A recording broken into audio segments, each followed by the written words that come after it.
இந்த இன்னைக்கு இவ்வளோ கூட்டம் இருக்குது, நேற்று இவ்வளோ கூட்டம் இருந்தது. நான் முன்கூட்டியே யோசிச்சுட்டேன், இதை ஒரு நாள் வச்சோம்னா அங்கே கட்டுப்படி ஆகாத இடம், 2 நாள் ஆக்கிடலான்ட்டு நேற்று ஒரு 100 பேர் மேலே உபதேசம் பண்ணுறோம். இப்போ இன்னைக்கு உபதேசம் கொடுக்க முடியாத நிலையில் இவ்வளோ கூட்டம் இருக்குது. இதை யோசித்து நான் என்ன பண்ணேன், போன மாதம் அந்த எதிர்க்கிற இடத்த வாங்கணும். இடம் வாங்கும்போது அதுக்கு ரிஜிஸ்டர் பண்ணுறதுல கேட்குறாங்க, இடம் வந்து யார் பேரில், உங்கள் பேரில் எழுதணுமா, உங்கள் சம்சாரம் பேரில் எழுதணுமா, இல்லை உங்கள் பிள்ளைங்க பேரில் எழுதணுமா அப்படின்னு கேட்குறாங்க இல்லையா?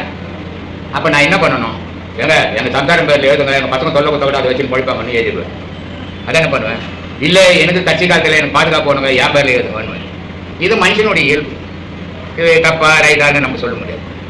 ஆனால் நான் என்ன பண்ணேன், என் பேர்லேயும் வேணாம், எங்கள் குடும்பத்து பேர்லேயும் வேணாம், ஒரு பொது இடமா இருக்கட்டும். அதனால பிரம்மசூத்திர குழுன்னு ரிஜிஸ்டர் பண்ணிட்டோம். இப்போ இதில் நானும் ஒரு உரிமை கொண்டாட முடியாது, எங்கள் குடும்பத்தாரும் உரிமை கொண்டாட முடியாது. அப்போ யாருக்கா எல்லாருக்கும் உதவுதா இருக்கணும் இல்லையா? அப்போ என் பாவம் அங்கே போச்சு இல்லை. இந்த மாதிரி மனப்பக்குவத்தை உருவாக்க தான் ஆன்மீகம்.